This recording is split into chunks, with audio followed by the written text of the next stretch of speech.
Hello everyone. आज के इस वीडियो लेक्चर में हम बात करेंगे वंशागति एवं जैव विकास की। तो ये क्लास 10th का बायोलॉजी का चैप्टर है और ये नया चैप्टर है, इसको हम आज स्टार्ट करने वाले हैं। तो वंशागति के बारे में ओवरऑल इसमें हम पढ़ेंगे क्या। पहले तो हम वंशागति पढ़ेंगे, किस तरीके से ये आनुवांशिकी या वंशागति किस तरीके से होती है, कैसे जो कैरेक्टर्स हैं वो एक जनरेशन से दूसरी जनरेशन में पास होते हैं, यानी कि एक जो हमारी काफ़ी पुरानी जो जनरेशन चली आ रही है उनसे आगे आने वाली जो पीढ़ियाँ होती हैं उनके अंदर कैसे वो पास आउट हो रहे हैं, उन कैरेक्टर्स के बारे में स्टडी करेंगे हम इसमें। और दूसरा हम इसमें जानेंगे जैव विकास के बारे में कि कैसे ये जो विकास है, जो जैव विकास है, वो जीवों के अंदर किस तरीके से होता चला आ रहा है और आगे भी किस तरह से ये होगा, इसके बारे में हम इसमें आज बात करने वाले हैं। तो चलिए स्टार्ट करते हैं। आनुवांशिकी। आनुवांशिकी जो है इसमें किसका अध्ययन किया जाता है, आनुवांशिकता का या वंशागति का। आनुवांशिकता में इसमें आनुवांशिकी में आनुवंशिकता का या फिर वंशागति का इसमें अध्ययन किया जाता है, यानी कि ऐसे कैरेक्टर्स जो कि एक जनरेशन से दूसरी जनरेशन में लगातार पास आउट होते चले जा रहे हैं, उसको हम कहेंगे आनुवांशिकता या वंशागति कहेंगे। विभिन्न लक्षणों का पूर्ण विश्वसनीयता के साथ वंशागत होना, ठीक है।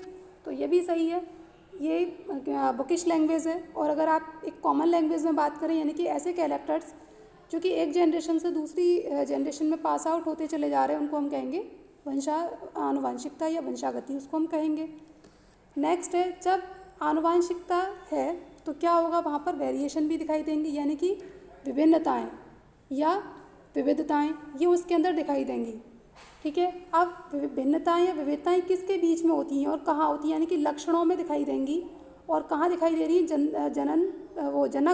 जनक और संतति, यानी कि पेरेंट और ऑफस्प्रिंग के बीच में जो कैरेक्टर्स में जो चेंजेस दिखाई देते हैं उसको हम कहते हैं विविधता, वेरिएशन या भिन्नता, उसको हम कहते हैं। ये पेरेंट हैं और पेरेंट से क्या आ रही है, इनकी ऑफस्प्रिंग, यानी कि इनकी जो संतति है वो, और वहाँ पर क्या हो रहे हैं, उनके बीच में कुछ ना कुछ चेंजेस यहाँ पर दिखाई देंगे। क्यों दिखाई देंगे, क्योंकि दो पेरेंट्स इसमें इन्वॉल्व हैं। ऑलमोस्ट जितने भी कशेरुकीय प्राणी हैं, ठीक है, कशेरुकीय यानी कि जिनके अंदर हड्डी होती है, रीढ़ की हड्डी मतलब वेल डेवलप होती हैं, उसको हम कहते हैं।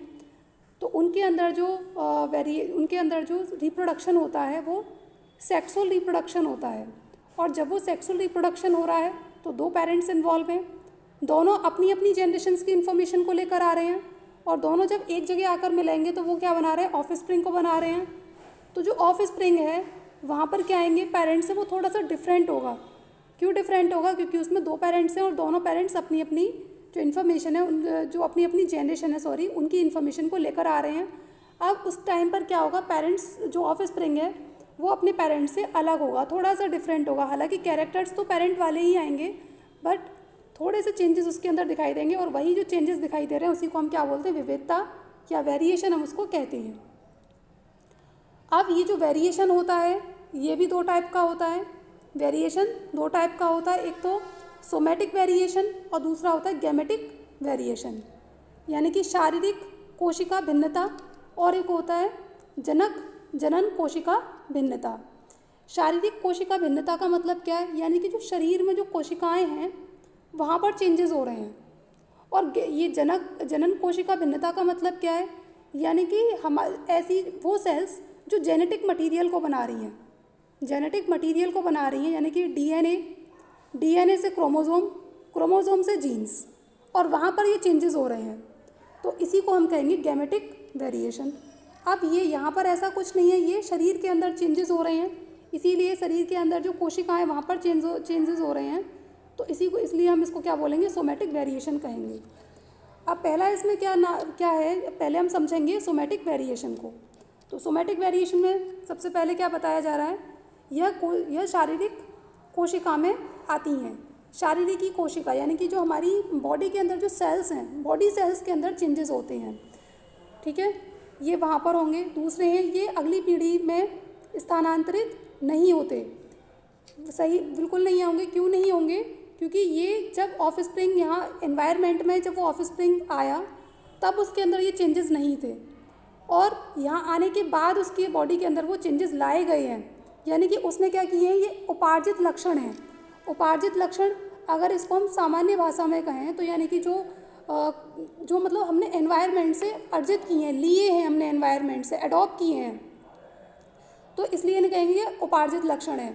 उपार्जित लक्षण यानी कि पहले उसके अंदर जब वो प्रोजेनी या जो बच्चा है वो जब इस दुनिया में आया था तब उसके अंदर चेंजेस नहीं थे, बाद में उसके अंदर ये चेंजेस आए हैं, इसीलिए हम इनको कहेंगे सोमेटिक वेरिएशन। जैसे कि कान में छेद करना, जो कान होते हैं, कान का जो पिन्ना होता है वहाँ पर छेद किया जाता है। जब बच्चा पैदा होता है तब तो उसके कान में छेद नहीं होता, बाद में होता है, तो इसीलिए ये कैसे हो गए, सोमेटिक वेरिएशन हो गई। दूसरा, कुत्ते की पूँछ का काटना, लगातार कुछ ऐसी स्पेशल टाइप की स्पीसीज़ होती हैं और उन डॉग को स्पेशल टाइप का दिखाने के लिए क्या किया जाता है, उनकी पूँछ को काट दिया जाता है। अब पूँछ आपने तब काटी जब वो इस दुनिया में आ गया तब काटी, ऐसा तो नहीं था कि पहले से कटी हुई आई थी।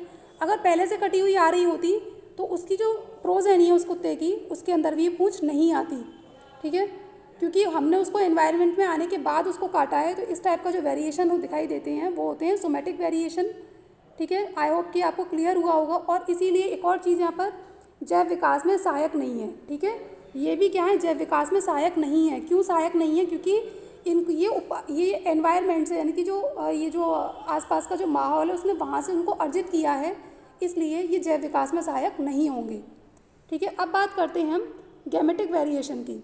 तो गैमेटिक वेरिएशन क्या है, यह जनन कोशिका के अंदर दिखाई देते हैं, या फिर जनक कोशिकाएं, जो जनन कोशिकाएं होती हैं जहाँ पर हमारे स्पर्म और ओवा होते हैं। स्पर्म और ओवा किससे बन रहे होंगे, वहाँ पर भी जेनेटिक मटेरियल आ रहा होगा। जेनेटिक मटेरियल क्या है, डीएनए है। तो डीएनए से क्या बन रहे होंगे, क्रोमोसोम्स बन रहे होंगे। क्रोमोसोम से क्या, क्रोमोसोम के ऊपर क्या होंगे, क्रोमोसोम्स के ऊपर होंगे जीन्स होंगे। तो ये जो चेंजेस है ना वो यहाँ पर दिखाई दे रहे हैं, एक्चुअली यहाँ दिख रहे हैं, वास्तव में कहाँ दिख रहे हैं, क्रोमोसोम्स के अंदर ये चेंजेस आ रहे हैं। तो इन्हीं और इनसे क्रोमोसोम से आगे जाकर क्या बनेंगे, जो स्पर्म है, ओवा हैं, ये इनको फॉर्म करेंगे, बनाएंगे, तो वहाँ पर ये चेंजेस दिखाई दे रहे हैं। और जब ये वहाँ चेंजेस होंगे तो इसीलिए इनको क्या बोलते हैं, जनन कोशिका में आते हैं। ये जो चेंजेस हैं जनन कोशिका में आते हैं और ये क्या है, अगली पीढ़ी में स्थानांतरित होंगे। क्यों होंगे, क्योंकि ये काफ़ी टाइम से चले आ रहे हैं। ये जो चेंजेस हैं काफ़ी टाइम से चले आ रहे हैं। पेरेंट्स के अंदर थे, पेरेंट्स से ऑफ स्प्रिंग में आए, ऑफ स्प्रिंग की जब उसकी ऑफ स्प्रिंग होगी तो उसके अंदर भी चेंजेस दिखाई देंगे।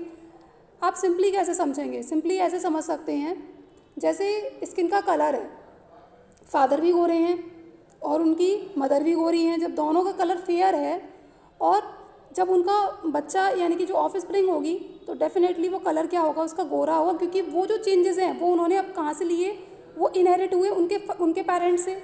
जब उनके पेरेंट्स से उनके अंदर इनहेरिट हुए यानी कि आए हैं तो डेफिनेटली वो बच्चे के अंदर भी जाएंगे। और वो चेंजेस कहाँ हुए हैं, जो कलर वाले चेंजेस हैं वो गैमेटिक सेल के अंदर हो रहे हैं, ना कि सोमेटिक सेल के अंदर हो रहे हैं। कहाँ हो रहे हैं, गैमेटिक सेल के अंदर हो रहे हैं। और इसीलिए क्या होंगे कि वो अगली पीढ़ी में भी स्थानांतरित होंगे और इसीलिए इनको क्या कहा जाएगा, जैव विकास में सहायक होंगे। जैव विकास में सहायक भी होंगे क्योंकि वो जो चेंजेस हैं वो गैमेटिक सेल के अंदर हो रहे हैं, जनन कोशिका के अंदर हो रहे हैं। इसलिए उसने ये जो चेंजेस हैं उस प्रोजेनी ने एनवायरनमेंट से नहीं लिए हैं। अगर एनवायरनमेंट से लिए होते तो वो कहाँ पर दिखाई देते, वो सोमेटिक वेरिएशन के अंदर आ जाते।